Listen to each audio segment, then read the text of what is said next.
سلام عليكم، مساء الفل على احلى ناس في الدنيا. انا لسه حصل معايا موقف في البنزينه اللي انتوا شايفينها دي، قلت احكي لكم عليه. كنت نازل اجيب حاجه من الماركت، فلقيت واحد واقف مستني ركنه، فحد طالع او قاعد مستنيه، ده طلع جاي يدخل، لقى واحد من اللي هم ايه، على خط مستقيم ما بيشوفش اللي حواليه، مدد ايده كده وماسك الدركسيون وقافل ازازه، وهو عينه مظبوط على سن نمله الكبوت، الركنه تبقى مظبوط. الراجل قاعد يقول له يا استاذ يا استاذ يا استاذ، وعمال ايه، يكلكس له. الشاب بتاع البنزينه واقف ناحيه الشباك عنده، وعمال يقول له يا بيه يا بيه، ولا بيه ولا مش بيه، هو واخد القرار انا هركن خلاص. نزل. المهم لقينا صاحبنا ده راح نازل له، قال له يا بيه انا عمال اندهلك من الصبح، في ايه، انا مستني. قال له لا مؤاخذه، معلش انا اسف، حقك عليا. طب معلش بس ثواني هجيب حاجه في السريع، ثواني. خالع منه، هو اساسا ما كانش بيبص له، هو كان واخد قرار وهو داخل.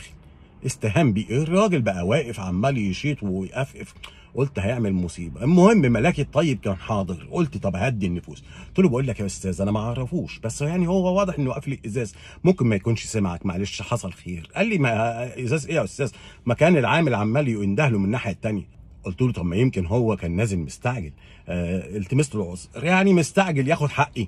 قلت له طب ما يمكن عنده مشاكل في الشغل وعايز يلحقها وبتاع، وانا مالي، النظام نظام يا استاذ. قلت له يا سيدي ما يمكن عايز يلحق حد في المستشفى. قال لي معليش فيه.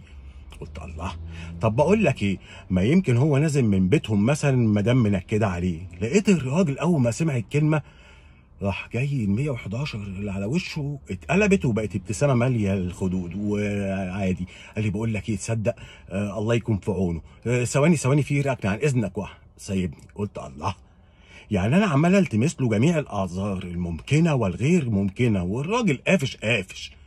اول ما جبت له سيره ان هو متنكد عليه من المدام ولا حاجه، صعب عليه بني جنسه، شفقه قلبه هبقت عليه بالعطف والحنيه فجاه. سبحان الله. قلت فعلا، المثل اللي بيقول اللي همه من هم ابن عمته تهون عليه ركنته، مش مهم عادي. عموما خلاصه القول، انا مش هقدر اقول الرساله وصلت يا ستات، وانا مش معاهم، انا في التمام. ربنا يستر على عبيده. سلام عليكم، تتمسوا بالعافيه.